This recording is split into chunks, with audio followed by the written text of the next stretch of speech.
प्रभु राम देव भगवान अल्लाह खुदा ईश आदि नाम एक ही शक्ति के हैं। वो कैसा है, कहां है, कैसे मिलता है, किसने देखा है? ये प्रश्नवाचक चिन्ह पूर्ण रूप से हटाने के लिए अवश्य सुनिए जगत गुरु तत्वदर्शी संत रामपाल जी महाराज के अमृत वचन, सर्व पवित्र धर्मों के पवित्र शास्त्रों के आधार पर।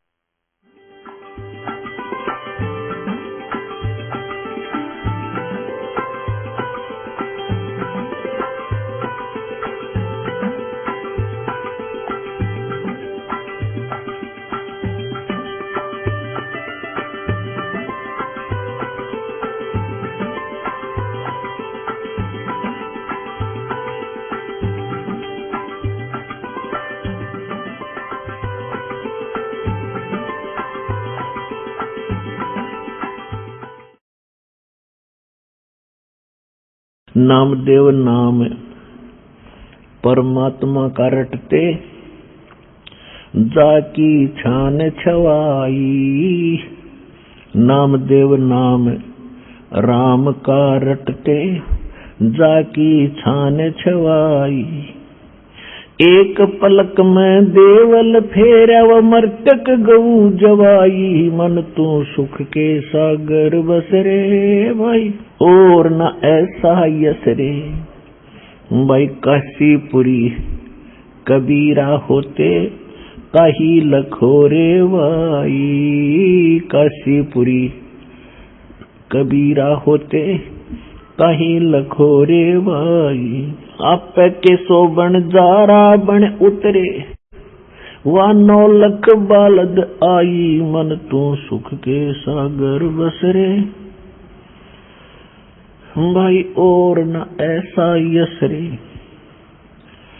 कनक जनेऊ कंद दिखाया, भक्ति करी रविदासा भाई। कनक जनेऊ कंद दिखाया, भक्ति करी रविदासा। दास गरीब कौन गति पावे, वो मगहर मुक्त बिलासा। मन तू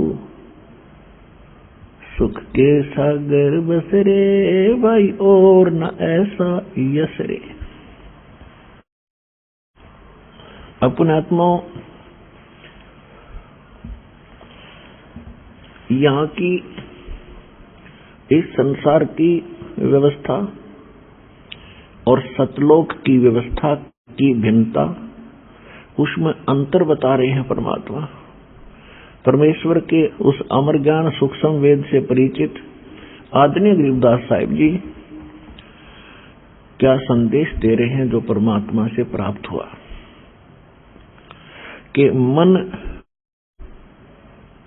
तो सुख के सागर बस रे, और नहीं ऐसा यश रे। यश माने महिमा, यानी किसी की तो बड़ाई। अब जैसे कोई अच्छा राजनेता बन गया, या कोई सिद्धि प्राप्त करके कोई संत प्रसिद्ध हो गया, किसी का बुरा कर दिया, किसी का भला कर दिया, उसकी मंडी बन गई, उसकी मंडी बन गई, वहां पूजन लाग गए। मनमाने वो संत या राजनेता अपनी बनी हुई स्टैच्यू पर उसकी मूर्ति बना लेते हैं, साल भर में एक बार माला डाल देते हैं उसकी आदर करने के लिए, और मनमाने वही कबूतर बनकर अपने ही उस स्टैच्यू पे अपनी तस्वीर पे वही टट्टी पेशाब कर रहा है उस सर पे बैठ के। तो खाक बढ़ाई है यार। गधा बनकर के तो कुमार का लटखा रहा होगा वो, जिसकी मूर्ति बनाकर माला डाल कर आदर किया जा रहा है। ये खाक यश है। ये क्या महिमा हुई? तो यहां परमात्मा बताते हैं मन तो सुख के सागर बस रे भाई और न ऐसा यस रे। यदि तू महिमा बनाना चाहता सतलोक में चल, सारा संसार सरा होगा, बड़ा भगत था भाई, किसी की आत्मा नहीं दुखाई और नियमित रहा, व्यवहार का पक्का था। और सतलोक तो जाना ही है भक्ति सत करके। इसके बाद कहते हैं यदि तू पूरी पृथ्वी का राजा भी बन गया तो क्या होगा भाई। उदय अस्त विच चक्कर चले थे ऐसी जन ठकुराई। सूर्य उदय हो और अस्त हो, यानी पूरी पृथ्वी का राजा था एक मानधाता चक्रवर्ती राजा, और वो फूला नहीं समावा था। कोई भी उसके अधीन राजा, कोई नवाब थोड़ा सा भी गलती कर देता था उसको भयंकर सजा दे करके और अपने अधीन रखता था। कहते हैं शेर ने सवा शेर मिल ही जाता है। एक चुनक नाम के ऋषि,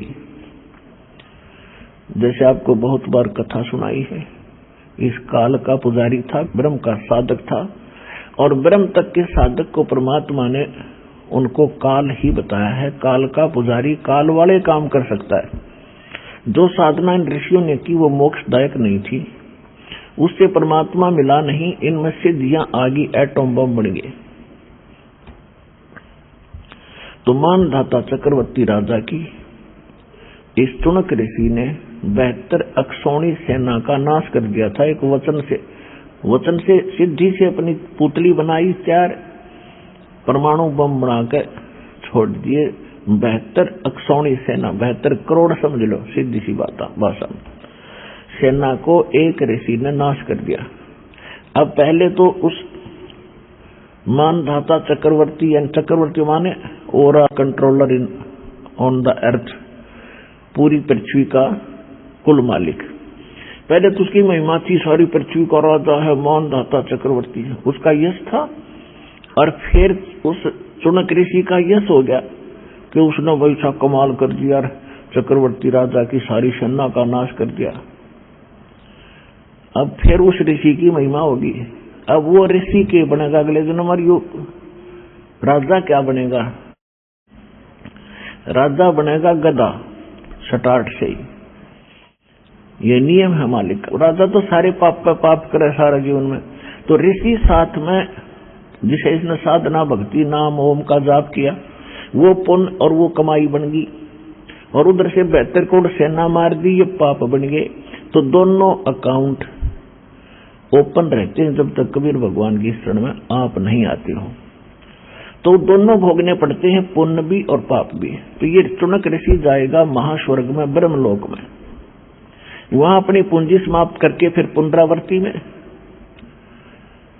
शेष पुण्य बचे होंगे तो फिर पृथ्वी का राजा बनेगा। राजा बनकर कोरी कुबद कमाओगा, नरे कर्म फोड़ेगा, और फिर जोड़ा जाड़ा यही छोड़कर फिर चलता बनेगा, और फिर बनेगा कुत्ता। और जितने वो सैनिक मारे थे इसने अपनी सिद्धि से, वो सारे सैनिक तो बनेंगे कीड़े, और यो बनेगा कुत्ता, इसके शर में पड़ेंगे और वो इसने नोच नोच कर खाएंगे। तो परमात्मा कहते हैं मन तो सुख के सागर बस रे भाई और न ऐसा यस रे। मन तो सुख के सागर बस रे भाई और न ऐसा यस रे। तो इस प्रकार हमने इस अध्यात्म मार्ग को समझना है।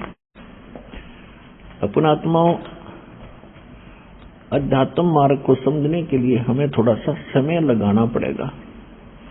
हम एक रोटी के लिए कितना समय लगाते हैं, कई मजदूरी करते हैं, कोई किसान का काम करता है, कोई अधिकारी कर्मचारी बनकर अपनी रोजी रोटी के लिए ही हम बहुत समय लगाते हैं। इसमें से थोड़ा सा समय भगवान की तरफ लगा दो, इतना ही पर्याप्त है। 24 घंटे होते हैं एक दिन रात में, इसका 10% भी भगवान की तरफ लगा दोगे, यूं ये बरकत कर देगा आपने। 10% समझो, लगभग 3 घंटे लगा लो, इससे आपको बहुत फायदा हो जाएगा, बहुत लाभ मिलेगा। जब आपको परमात्मा का यथार्थ ज्ञान हो जाएगा और पूरे संत मिल जाएंगे तो मोक्ष में संशय नहीं है, यदि आप मर्यादा में रहकर भक्ति करते रहोगे। ये तो बेसिक लिख लेना कि डायरी में आपको सब कोर्स प्राप्त होगा कंप्लीट। इसके योग्य बने रहना, आजीवन मर्यादा में रहना। आप यहां से जहाज में बैठ के जाओगे सतलोक के अंदर। ये तो चिंता ना करियो।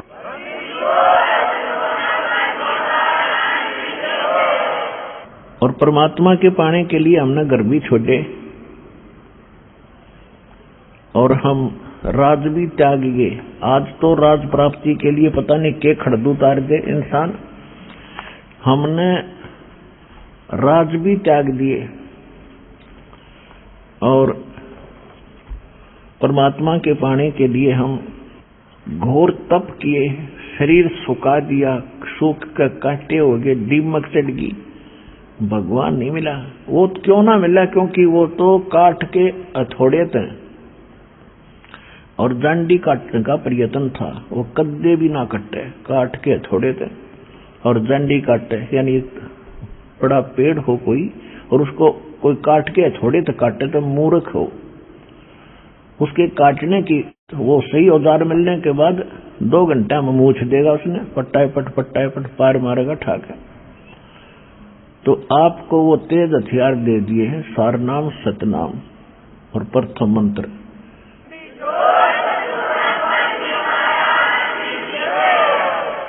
ये भी जन्म मरण की जांडी ने काट लो हिम्मत सी करके, या फिर नहीं रह जाएगी, फिर अधूरी सधूरी, फिर दिक्कत करेगी।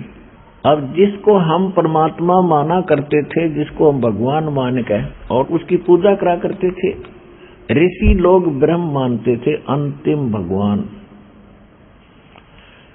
वो भी एकाद ऋषि मार्कंडे जैसा, न अन्य ब्राह्मण तो दुर्गा की पूजा करा करते। दुर्गा की पूजा क्यों करा करते? माया पुजारी थे, सिद्धि आ जाती है दुर्गा की पूजा से और फिर वो जंतर मंत्र करके दुनिया को ठगते, उनमें महिमा के पात्र बन जाते, अपना जीवन नाश करते और साथ में यजमानों का भट्ठा बैठाते, भक्तों का। तो इसका कारण क्या था कि ये काल जो भगवान यहाँ का ब्रह्म है, सरपुरुष है, 21 ब्रह्मांड है इसके, और ये नहीं चाहता कि ये प्राणी परमात्मा से परिचित हो जाए, यहां से निकलना जा तेरे जालते। इसका एक प्रत्यक्ष प्रमाण है। एक भक्त मिला, पहले 10 गांव में सत्संग किया करता था। तो उसने, वो बड़ा जिज्ञासु था, वो कह रहा था जी मैंने परमात्मा की प्राप्ति की बड़ी तड़फ है बचपन से ही। मैं रामायण का घना अच्छा पाठी रहा हूं, मुझे बड़ा आनंद आता है भगवान श्री राम की कथा पढ़ के और सुन के। मैं रामायण बहुत पढ़ता रहा, तो उसमें मेरे और भी धार्मिक ग्रंथ बहुत पढ़ता था। तो उसमें मेरे को एक शंका आई कि भी सारी लंका के अंदर सब दुर्बुद्धि प्राणी थे।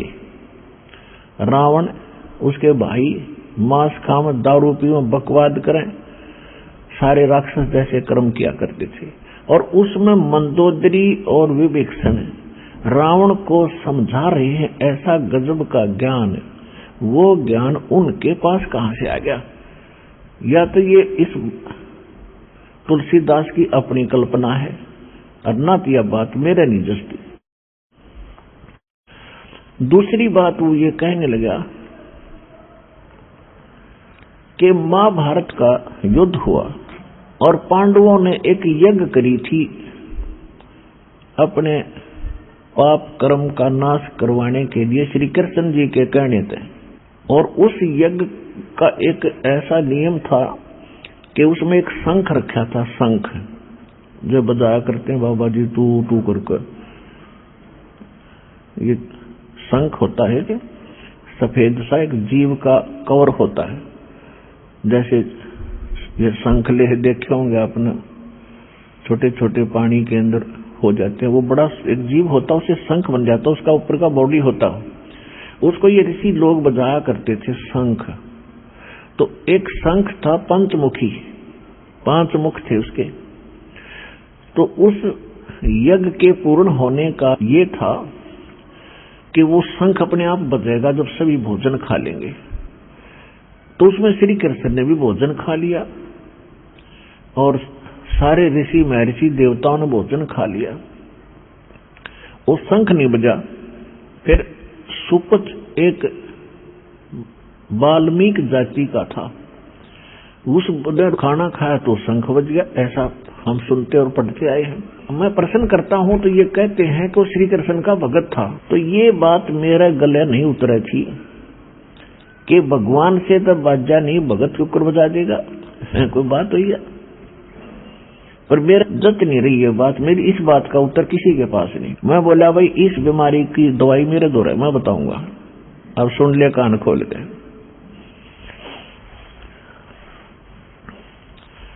उसको सृष्टि रचना सुनाई, सारी कथा बताई। पहले हमारे पास बहुत समय होता था, घंटे 2-2 3-3 घंटे बैठे रहते थे, 2-2 4-4 वक्त। हम दास चाहता था कि दास के इस ज्ञान से वो परिचित हो जाए 10-20, तो वो आपका डूंडा ठा देंगे, साथी हो जाएंगे मेरे, फिर सहयोग देंगे अपने भाई बहनों को समझाने में। तो मैंने उसको समझाया कि गीता का ज्ञान किसने बोला? वो कहता है श्री कृष्ण ने बोला। नहीं, यह सारी बात उलट हो रही है। यदि इतना सिंपल ये अध्यात्म ज्ञान होता तो सारे पार हो जाते आप। श्री कृष्ण जी ने तो पता भी नहीं मैंने गीता में क्या बोला था। उसको वो महाभारत का वो अंश दिखाया, श्री कृष्ण और अर्जुन की वार्ता, वो पढ़कर हैरान रह गया कि हद होगी। श्री कृष्ण जी अर्जुन को धमका रहा है कि तू बड़ा बुद्धिहीन है, श्रद्धाहीन है, तूने वो गीता याद क्यों नहीं रखी जो मैंने युद्ध में बोली थी? और खुद कहता है कि मुझे अब याद नहीं, मैं पूरा नहीं सुना सकता। देख ले तू, महाभारत में लिखी हुई। और आप तो कह रहे थे मैं खूब पढ़ा करता, खाक पढ़ा करते तुम। गुरु बिन काहुन पाया ज्ञाना, जो थोथा बुस छड़ मूड किसाना। गुरु बिन वेद पढ़े जो प्राणी, समझन सारे रहे अज्ञानी। फिर तो कति सुन्न हो गया। फिर दास लगा उसे बताने। सुनियो तो आप भी सुनो।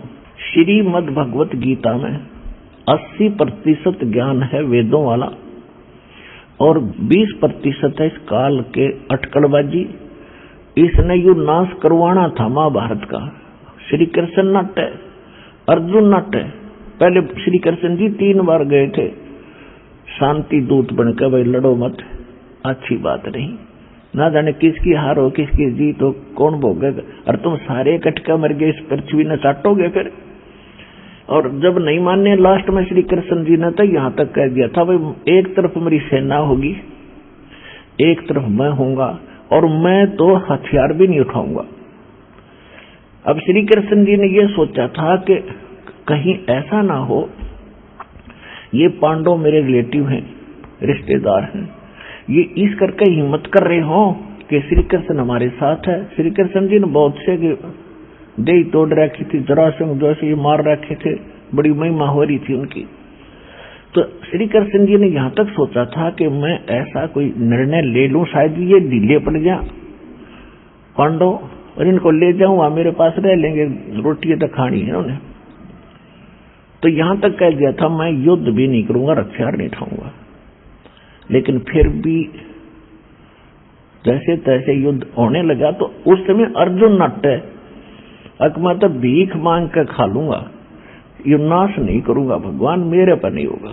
और भगवान ने कहा उठा ले हथियार, तो देख तेरे दोनों हाथों में लाडू हैं। अब फिर वही भगवान श्री कृष्ण कह रहा है, लेकिन वो नहीं कह रहा था। श्री कृष्ण में यू काल प्रवेश कर गया, यू नाश करना है काल। इसका नाम है काल। गीता अध्याय नंबर 11 के श्लोक 32 में स्वयं कहता है कि मैं काल हूं अर्जुन, और सबका नाश करने के लिए ईब आया हूं, परवर्त हुआ हूं। श्री कृष्ण तो पहले ना वही उपस्थित थे। अब वो तो सुन हो गया, कति सारी सुने, तो जिज्ञासु था।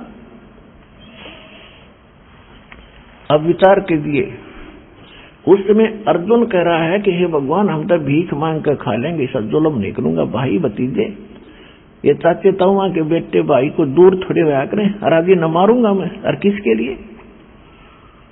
लेकिन फिर क्या कहता है दूसरे अध्याय के 37वें श्लोक में, कि अर्जुन तेरे दोनों हाथों में लड्डू है, यदि मर गया युद्ध में तो स्वर्ग में जाएगा, और यदि विजयी होगा तो पृथ्वी का राज भोगेगा। और अर्जुन तो लाभ हानि को त्याग कर निष्काम भाव से युद्ध कर ले, तुझे पाप नहीं लगेंगे। अब अर्जुन नहीं मान रहा था, उसके गले या बात उतर नहीं थी। उसने भगवान को अध्यात्म ज्ञान में उलझा दिया कि शायद इसकी बुद्धि बदल जाए, वो मेरे को इतना प्रेरित कर रहा है।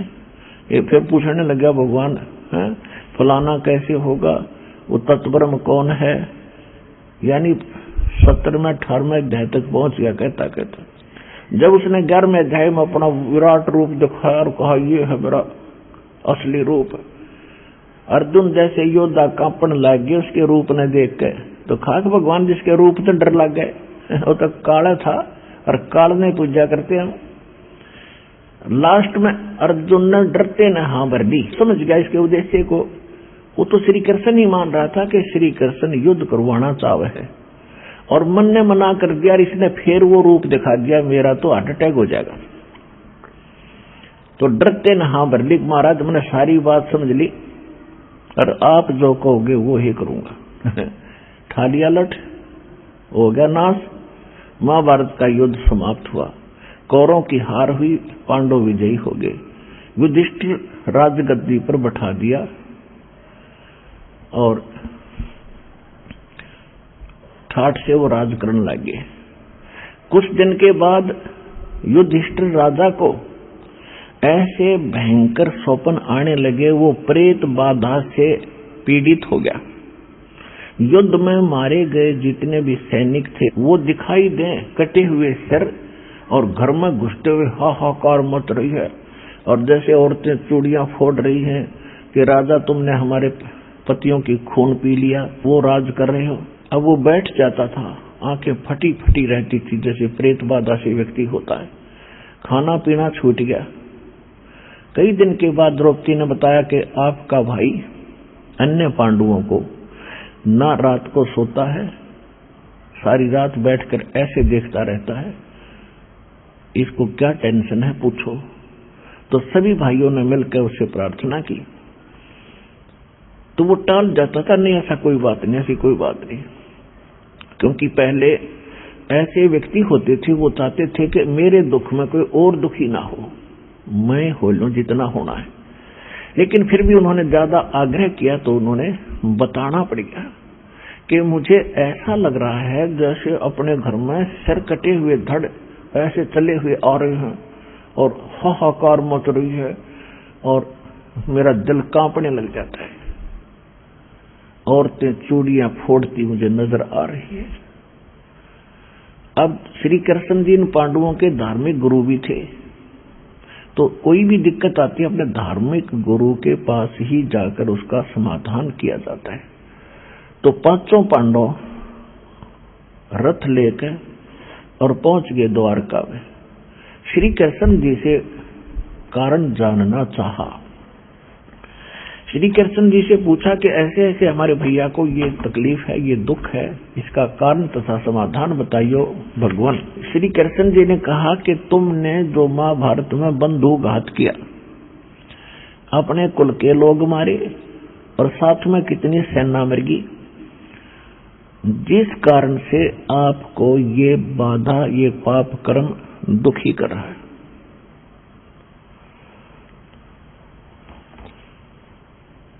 तो उस समय अर्जुन को एक बहुत जबरदस्त झटका लगा कि कमाल की बात होगी, जब महाभारत के युद्ध होने से पहले मैं मना करूं था भगवान, मैं नहीं युद्ध करता, और अर्जुन का मना कर देना युद्ध खत्म हो जाना था।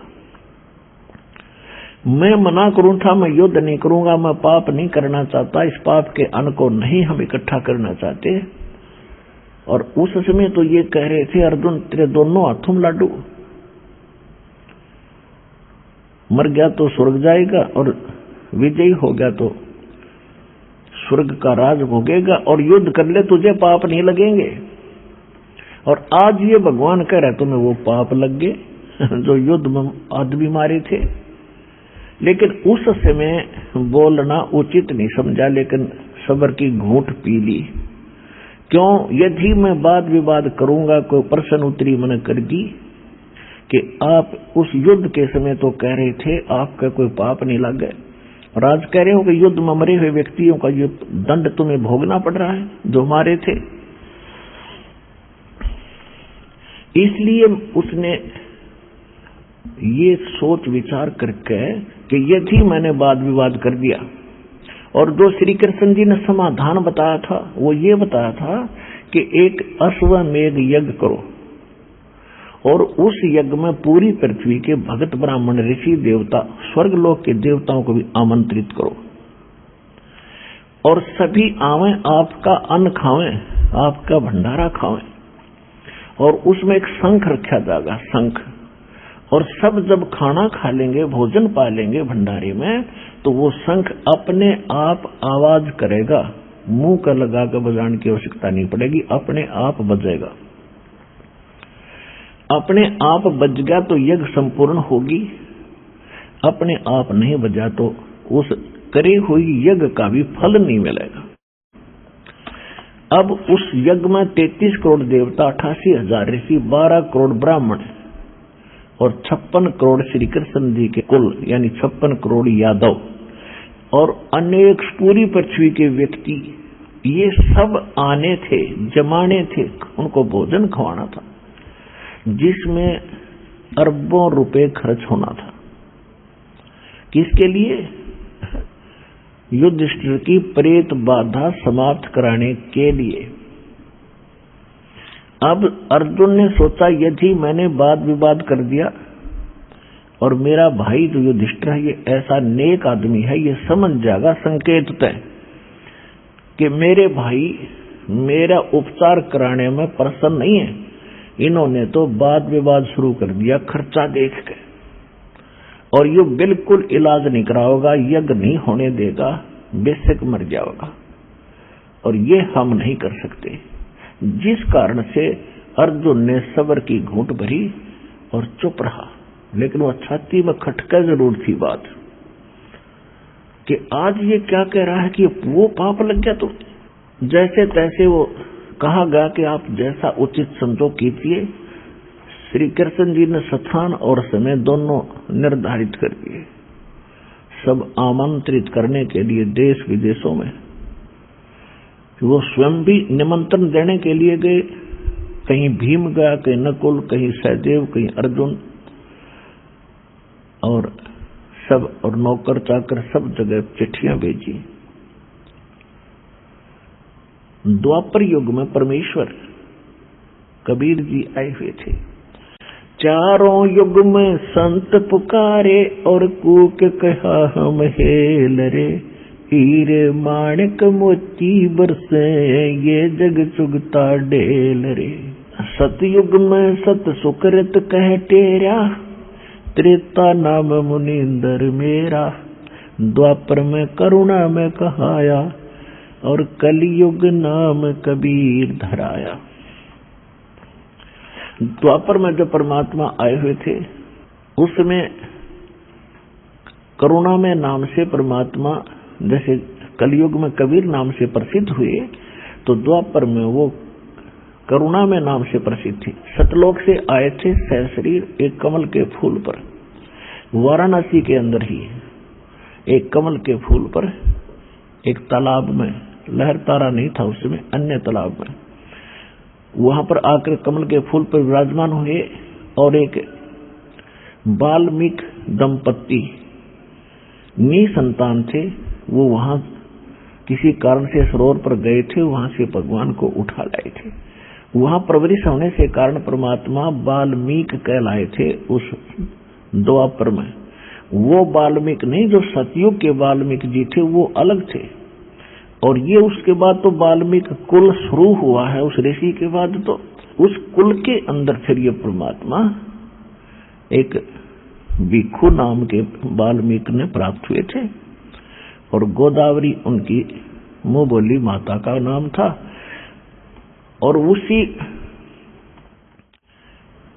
वाल्मीकि परिवार का, यानी उसी मोहल्ले में एक सुदर्शन नाम का वाल्मीकि लड़का था, वो परमात्मा के विचारों से घना प्रभावित हुआ था। उसकी माता पिता ने भी खूब विरोध किया था, पर वो मान्या नहीं। तो परमात्मा की उस ज्ञान से परिचित हुआ। परमेश्वर उनको सचखंड लेकर गए, फिर वापस छोड़ा। तो सुदर्शन का यह बात पक्की दस्तगी थी कि ये करुणामय को नहीं, तो भगवान है। उसके बाद पूरी दृढ़ता से उनके द्वारा बताई गई भक्ति कर रहा था। उधर से सभी ये पांडव और उनके अनुचर नौकर निमंत्रण देने के लिए, इनविटेशन देने के लिए इधर उधर जा रहे थे।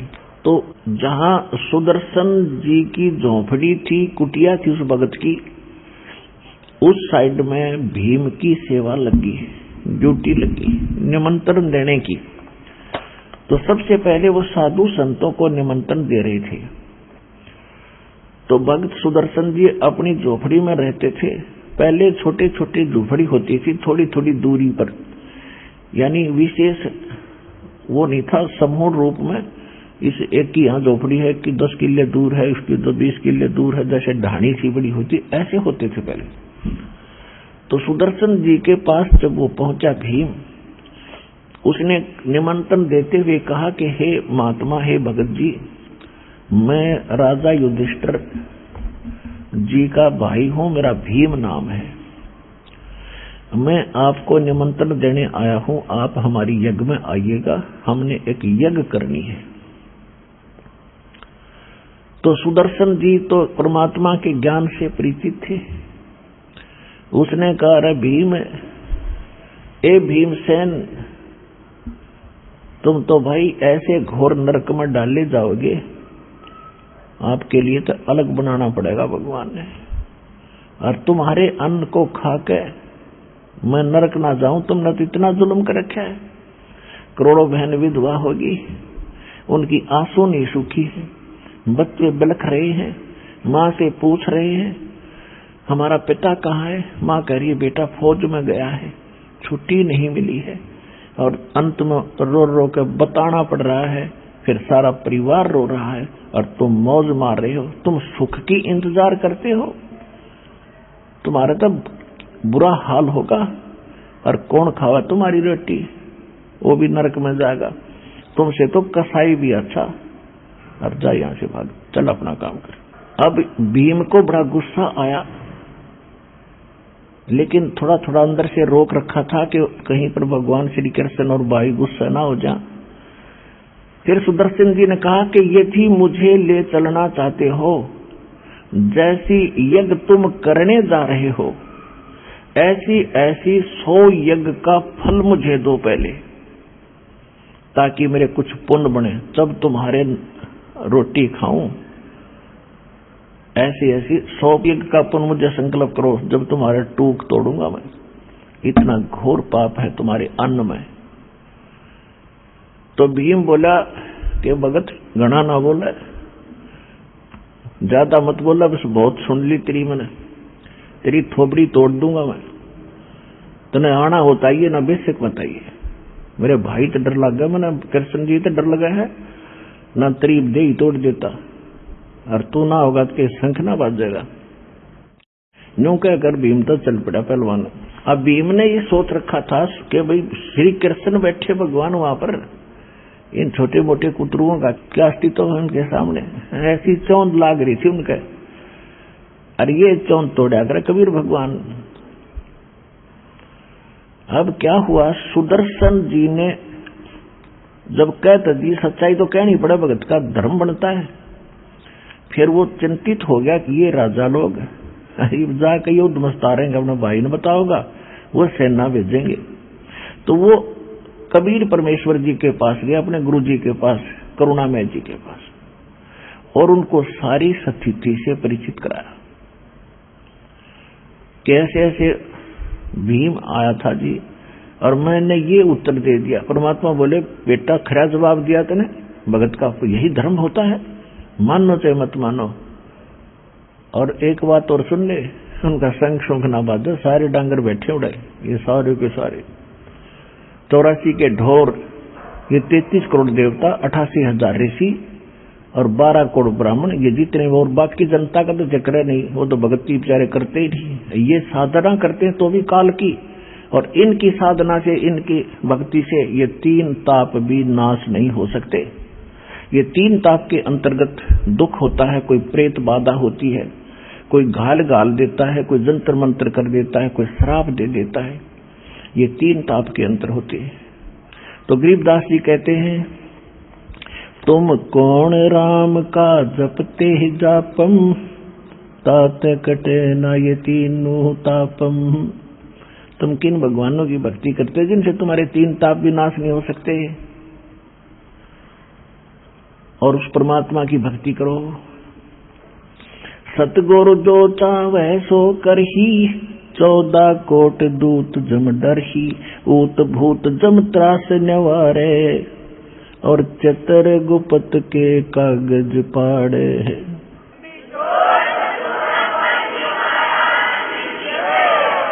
अब क्या हुआ? निर्धारित समय पर स्वर्ग से 33 करोड़ देवता, 88,000 ऋषि, 12 करोड़ ब्राह्मण, जिन्होंने 4 वेद कंठस्थ गोट रखे थे, कंठस्थ याद थे, और बाकी 56 करोड़ यादव क्योंकि रिश्तेदार थे श्री कृष्ण पांडवों के, तो और भी बहुत से जनता के जन भी बहुत सारे आमंत्रित थे। और एक संख रख दिया अलग से, एक अलग से स्टेज बनाकर, एक स्थान बनाकर न्यारा, और शंख रख दिया एक सुसज्जित स्थान पर। सब ने भोजन खा लिया, और शंख ने टस से मस आवाज नहीं करी। तो युधिष्ठिर जी श्री कृष्ण जी के पास गए कि भगवान शंख नहीं बजा, क्योंकि सबकी नजर शंख पर थी कि शंख बज गया तो ये सारा खर्चा पूरा होया, ना तो व्यर्थ गया। अब उधर से वो देवता लोग स्वर्ग के आए हुए ब्राह्मण आपस में फुसर कर रहे हैं, अरे शंख कैसे बजेगा, इनके तो पाप बहुत करे, इन्होंने तो करोड़ों व्यक्ति मार रखे हैं, ऐसे बच जाएगा शंख? बताइए, इनकी कहानी थी। फिर तुम टिंडे लेना आए थे यहाँ पर तुम क्या करना आए थे? खागड़ो नाचते था। अच्छा, अब क्या हुआ? श्री कृष्ण ने भी भोजन खा लिया और फिर भी शंख नहीं बजा। युधिष्ठिर जी कहने लगे, भगवान हमने पापा गणे कर रखे हैं, यू शंख नहीं बजे। श्री कृष्ण जी बोले, भाई इस शंख ने बजाने वाला आया ना है यहाँ पर। अब परमात्मा ने श्री कृष्ण की बुद्धि ऑन कर दी, यू बोल दे साची साची। तो उसको बैठा दिखा कि एक भक्त है ऐसे ऐसे वहां पर झोंपड़ी में, और सुदर्शन नाम है उसका, आप उसके पास नहीं गए क्या? तो युधिष्ठिर ने कहा कि उस साइड में भीम की सेवा लगाई थी, भीम से पूछते हैं। भीमसेन बुलाया। युधिष्ठिर जी ने कहा कि भगवान बता रहे हैं कि ऐसे कोई सुदर्शन नाम का एक वाल्मीकि भक्त है, उसके पास नहीं गए आप? आमंत्रित नहीं किया उसको? युधिष्ठिर ने कहा, जी आमंत्रित तक किया, पर वो तो कुबोल आदमी है, बहुत गुंडा बोलता है। श्री कृष्ण जी ने कहा कि क्या बोलता है, तूने हमें बताना चाहिए था। क्या समस्या थी? कि उसने बहुत बुरी बात कही। एक तो उसने ये कंडीशन रख दी, जो यज्ञ तुम करने जा रहे हो ये सफल हो जा, ऐसी ऐसी 100 यज्ञ का फल मुझे दो। और दूसरे अटपट गणी बकवाद करे था, न्यू बोला, तुमने तो इतने पाप कर रखे, तुम्हारे अन्न को कौन खावे, नरक में जाओगा और तुम्हारा तो बुरा हाल होगा, तुम छिड़का मरोगे, तुमने इतने पाप कर रखे। बहुत गलत बोला, मैं बता भी नहीं सकता आपको बहुत सी बातें। तो श्री कृष्ण जी को भी पता था कि ये घाटियों बिना गाल काया होगा, इसने बकवाद करी होगी, कभी न कभी पहलवान है। तो श्री कृष्ण जी ने पूछा, आपने क्या उत्तर दिया? कि मैंने ये उत्तर दिया कि आज मुझे भगवान श्री कृष्ण जी और मेरे बड़े भाई का डर ना होता तो तेरी थोबड़ी तोड़ देता।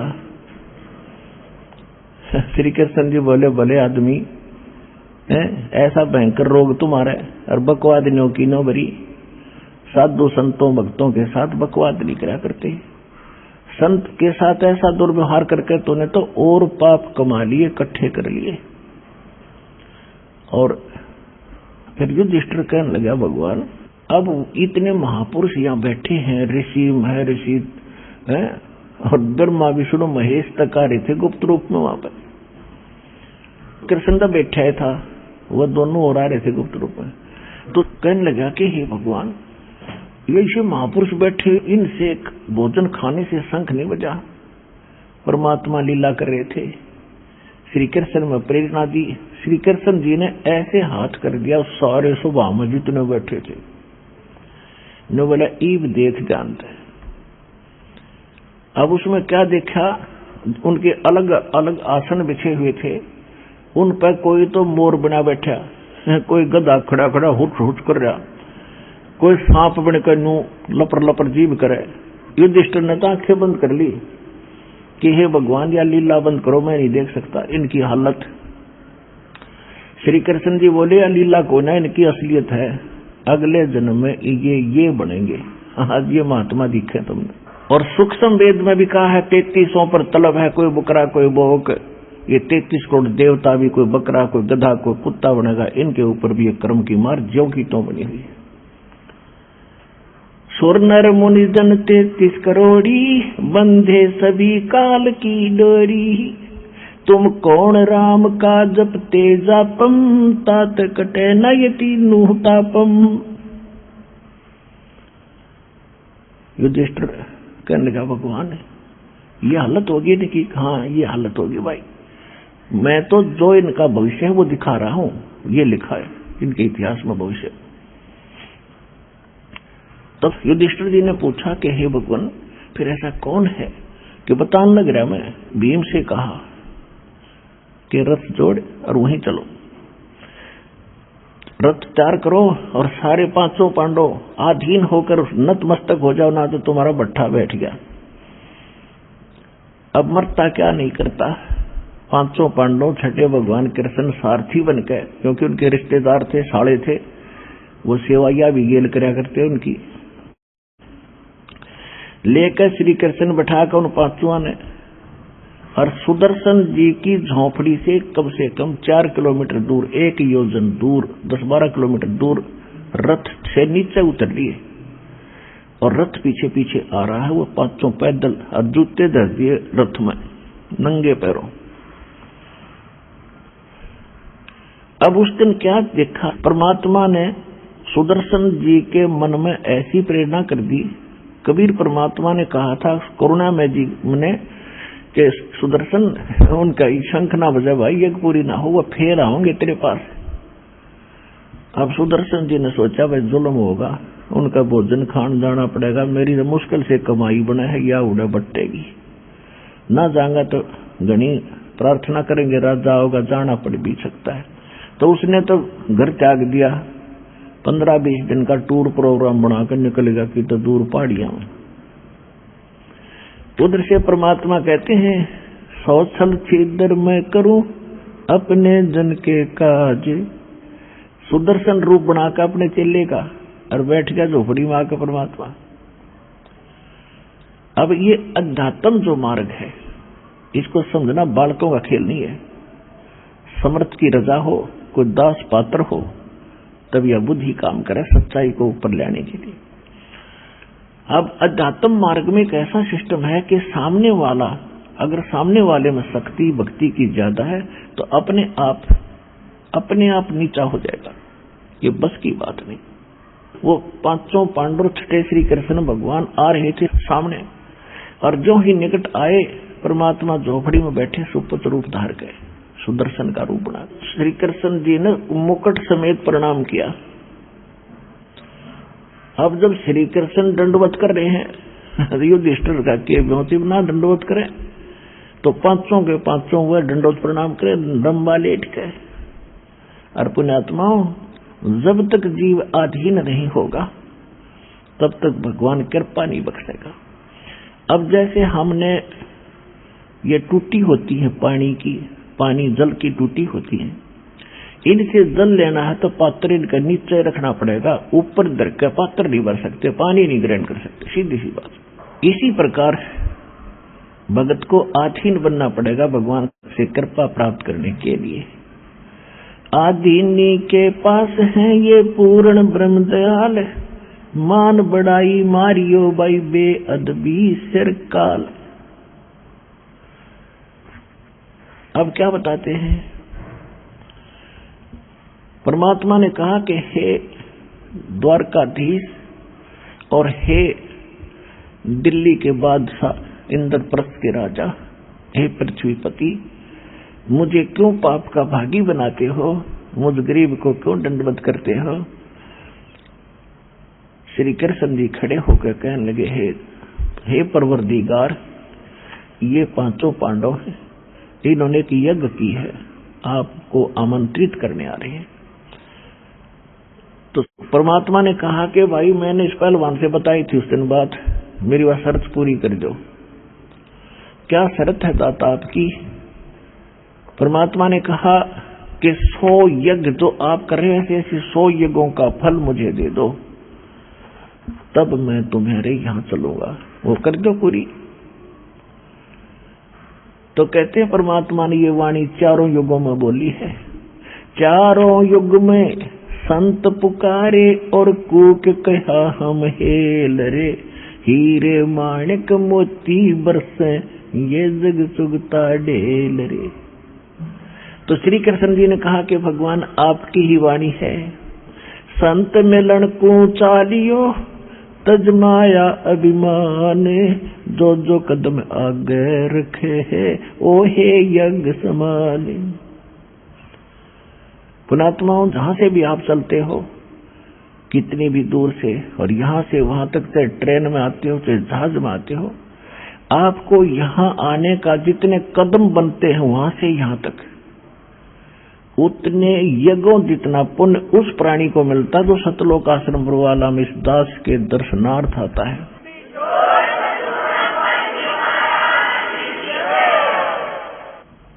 एक एक कदम एक यज्ञ के तुल्य है। कैसे आता है?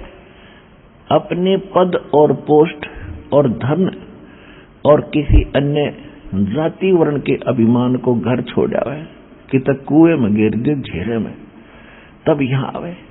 कति नम्र हो के, जैसे कोई रोगी हो भयंकर और उसको डॉक्टर के पास ले जाते हैं, चाहे वो कितना बड़ा अधिकारी और कितना बड़ा सेठ हो, तो डॉक्टर उसको कहता कपड़े उतार दे, जब उतार देगा, क्योंकि उसने तो अपनी जान बचाना उद्देश्य होता। उस समय वो भूल जाता मैं क्या हूं, उसने जान दिखाई देती है। वो कहता वहां चेक कराओ, उसी से मैं पहुंच जाता जांच कराने के लिए। ऐसा कर लो, अच्छा जी। तो वहां उसको अपनी जान दिखाई देती है और डॉक्टर वहां उसकी रक्षक दिखाई देता है। तो इसी प्रकार जब आप यहां आओ, आपको बहुत बड़ा भयंकर रोग है जन्म और मरण का, और यहाँ कष्ट पे कष्ट आपके कर्मों की आपको रगड़ने के लिए चार खड़े आपके प्रारब्ध में किस्मत में रखे, उन सब को खत्म किया जाएगा और आपको भक्ति युक्त किया जाएगा सतलोक आश्रम बरवाला में। इसलिए आपको बुलाया जाता।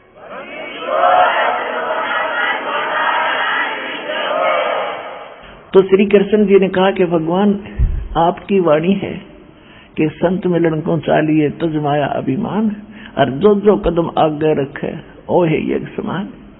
हम वहां से चलकर आए इंद्रप्रस्थ से, और परमात्मा यहाँ तक जितने हमारे कदम रखे हैं आपकी वाणी अनुसार ये यज्ञ बन गए। और आज आप देख सकते हो इनमें कोई अभिमान नहीं, और आप दास को जानते हो मेरे मत को अभिमान की नाम की चीज नहीं, क्योंकि श्री विष्णु जी का भृगु ऋषि ने लात मार दी थी, तो भी विष्णु जी ने कहा था ऋषि जी तेरा चोट तो नहीं लगी। तो इतने नम्र हैं भगवान श्री विष्णु जी अर्थात श्री कृष्ण जी। और ये पांचों पांडव आज इनकी स्थिति क्या है अपरिचित हो, इनको धरती छोटी सी दिखाई देती है। आज ये हालत है इनकी। आज इनमें कोई अभिमान नहीं, जो उस दिन भीम में वजन था पूछ लो इनसे। ये कति विनम्र होकर और अपनी इज्जत बचाने के लिए, जान बचाने के लिए आपके दरबार में आए हैं। और यहाँ से वहां तक आने के जितने कदम रखे दाता, आपके वचनानुसार आपके विधान अनुसार ये यज्ञ बन गए, उनमें से रख लो दाता जितने आपने रखने, बाकी हम दीनों की झोली में डाल दो। कहते साधु भूखा भाव का धन का भूखा ना, बोला चल कर चलते हैं।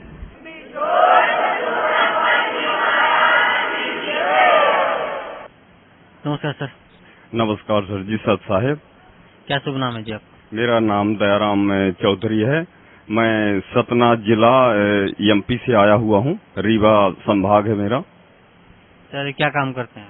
मैं सर मजदूरी का काम करता हूँ, मिस्त्री का काम करता हूँ, घर से गरीब हूँ। सर संत रामपाल जी महाराज की शरण में आने से पहले आप कौन सी भक्ति करते थे? सर मैं भगत जी, मैं संत रामपाल भक्ति आने से पहले मैं दुर्गा जी की पूजा किया करता था, हनुमान की भी पूजा उपासना किया करता था, शंकर भगवान की भी करता था, और लास्ट में मैं जो है साईं बाबा की पूजा करता था। तो सर जो भक्ति आप करते थे दुर्गा जी की, शंकर जी की, हनुमान जी की, साईं बाबा जी की, उन भक्तियों से आपको क्या लाभ मिला? भगत जी उन भक्तियों से मेरे को कुछ नहीं मिला, और मैं जो है थोड़ा सा तांत्रिक विद्याएं को जी जानता था और झाड़ फूंक का भी थोड़ा बहुत काम करता था, तो भक्तों को थोड़ा बहुत सेवा कर देता था जो मेरे से बनती थी। तो मेरे अंदर एक डर भय सा बना रहता था। इन भक्ति के करने के अनुसार मैं अपने आप को डरता रहता था, और मेरे जो घर में बच्चे होते थे, बच्चों को भय बना रहता था कि मैं ये काम करता हूँ, कहीं ऐसा नहीं कि मेरे बच्चों में कोई गलत यूज हो, कोई छाया घर बच्चों में पड़े। तो इसलिए ये जो मैं साधना करता था, इन साधनों से मैं थोड़ा मेरे को डर महसूस होता था, और शांति मोक्ष मेरे को शांति रिलैक्स नहीं महसूस होता था जो मैं ये साधनाएं करता था। सर संत रामपाल जी महाराज की शरण में आप कैसे आए? सर मैं एक बार मैं टीवी का चैनल जो है देख रहा था, तो चैनल छेड़ते छेड़ते साधना चैनल मैंने देख लिया। जब चैनल देखा तो संत रामपाल गुरु महाराज जी का जो है सत्संग चल रहा था। उस सत्संग को मैंने देखा, और देख को जो है मेरे अंदर एक धारणा उत्पन्न हुई। मेरे को बहुत अच्छा महसूस हुआ कि ये जो ज्ञान है, आज तक मैंने ज्ञान सुना नहीं हूँ, और ये ज्ञान में कुछ बहुत बड़ा राज है जो हमारी इन भक्तियों में नहीं है।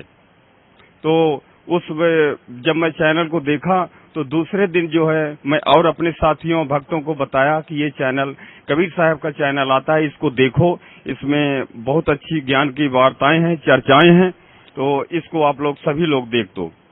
मेरे कुछ साथी लोग थे कि वो जो इस चैनल को नहीं देखते थे, अन्य कुछ सीरियल देखते थे, मैं उनको जाकर नाराज होता था कि आप इस चैनल को देखिए, इसमें ज्ञान बहुत अच्छा है, गुरुजी ज्ञान बताते हैं। तो उन लोग धीरे धीरे करके देखने लगे।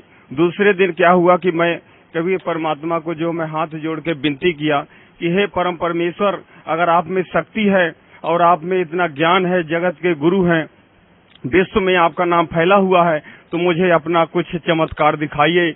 मैं जो ये साधना कर रहा हूँ, उन अन्य साधनाओं को मैं बंद करके आपकी शरण में आपके चरणों की सेवा करूंगा।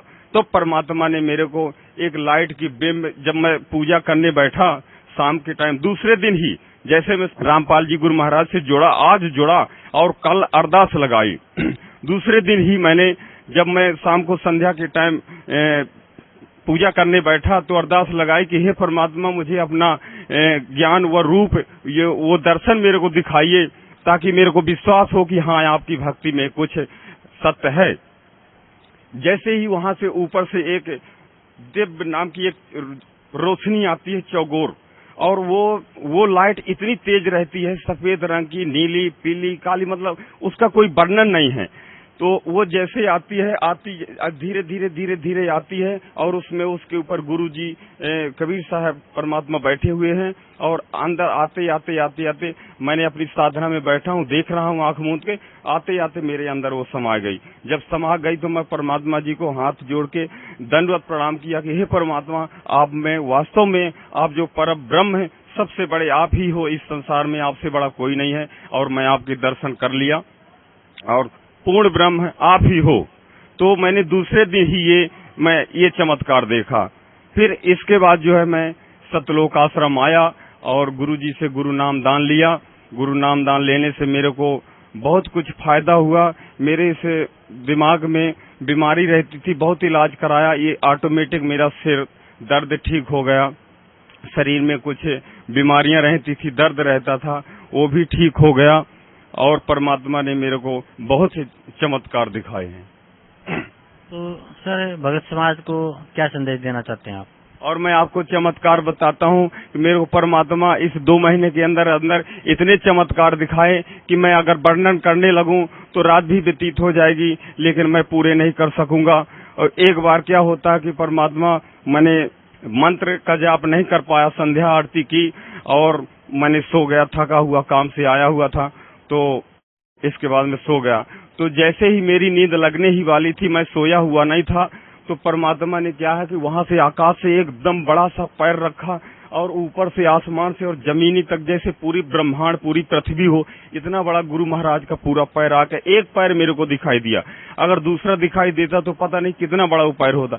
मैं डर के जो बैठ गया और गुरु जी से मैं अरदास लगाई कि हे परमात्मा, मेरे से क्या गलती हो गई कि आपने मेरे को इतना भयानक रूप दिखाया। फिर मैंने ज्योत, अखंड ज्योत जलाई और गुरु जी का फिर मैंने मंत्र जाप किया। इसके बाद में सो गया। इसके बाद में भक्ति करते रहा। एक बार फिर मैंने गुरु जी के आश्रम में देखता हूँ, ऊपर एकदम सत्यलोक का गेट, दरवाजा सोने का गेट होता है, बड़ा सा अच्छा। ऊपर जाता हूँ, पेड़ पौधे, बहुत सी चीजें सारी होती हैं ऊपर। और उसके बाद फिर ये दूसरा चमत्कार है। तीसरा चमत्कार मैं देखता हूँ कि यहाँ अखंड ज्योतियां बहुत सी जलती हैं, उसके पत्तों में बनाई हुई है किसी पेड़ पौधे में। मैं अंदर तो देखा नहीं कि अखंड ज्योति किसमें जलती है, लेकिन पत्तों में कम से कम हजारों की संख्या में ज्योतियां जलती हैं। उस ज्योतियों के मैंने दर्शन किए। और तीसरा चौथा मैंने चमत्कार एक बार देखा कि गुरुजी महाराज घोड़े में सवार, रथ में, और सफेद रंग के घोड़े हैं, कम से कम 10 घोड़े इधर, 10 घोड़े इधर, और बहुत से घोड़े देखता हूँ। सफेद रंग का पूरा लाइट होती, इतनी सफेद लाइट होती है कि उसका मैं वर्णन नहीं कर सकता हूँ। और गुरु महाराज को मैंने घोड़े में सवार देखा। पांचवा चमत्कार, गुरु जी को मैं देखता हूँ विराट रूप में। मैं देखता हूँ कि 10 भुजाएं गुरु जी की यहाँ, 10 भुजाएं इस साइड होती हैं, बीच में गुरु जी बैठे होते हैं। उस रूप को देख करके मेरा ये पूरा शरीर रोम रोम कड़कड़ बिल्कुल खड़ा हो जाता है।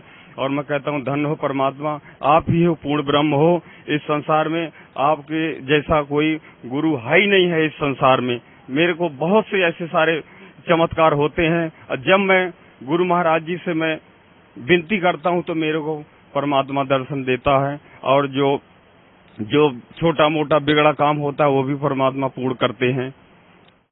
तो इसी प्रकार परमात्मा की भक्ति करते रहते हैं, और छोटी मोटी चीजें जो सामने आती हैं उनका नाम लेते हैं, कष्ट दूर हो जाता है, बीमारी भी दूर हो जाती है।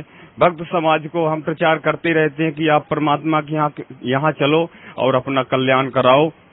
तो इसी प्रकार जो है भक्ति करते हैं। सर, साधक समाज को, भक्त समाज को क्या संदेश देना चाहते हैं आप? साधक समाज को मैं यही सभी भक्तों को, समाज को यही मैं हाथ जोड़ के सभी से विनती कर दूंगा, जितने भी हमारे भाई हो, बहनों हो, कि आप लोग सभी इस आश्रम में आकर के जुड़िए और अपना कल्याण कराइए। यहाँ जैसे भक्ति कहीं संसार में, सारे विश्व में कहीं भी नहीं पाओगे। और अपना आके कल्याण कराइए और अपना जीवन सफल बनाइए। इस काल से छुटकारा पा करके इस पूर्ण ब्रह्म में आइए और अपना कल्याण कराइए। यही मैं भक्त समाज को मैं हाथ जोड़ के विनती करना चाहता हूँ, और अपनी वाणी में यहीं पे मैं विराम देता हूँ। धन्यवाद आपको।